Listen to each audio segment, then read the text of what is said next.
पंजाब भर में शदीद धुंध का राज, अहम मोटरवेज बंद, परवाजें भी मुतासिर।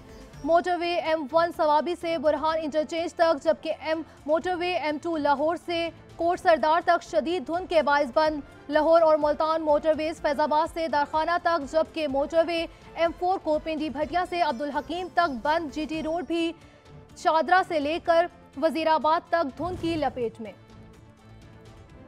लाहौर और रावलपिंडी के मखसूस इलाकों का एयर क्वालिटी इंडेक्स जारी। टाउन हॉल माल रोड पर AQI 134 रहा। टाउनशिप में air quality index 88 record.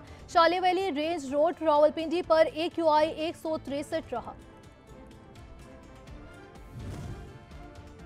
Khyber Pakhtunkhwa में डेंगू के वार्ड थम गए। 24 घंटों के दौरान सिर्फ 3 केसेस रिपोर्ट। सूबे में डेंगू के फाल केसेस की तादाद 4 हो गई।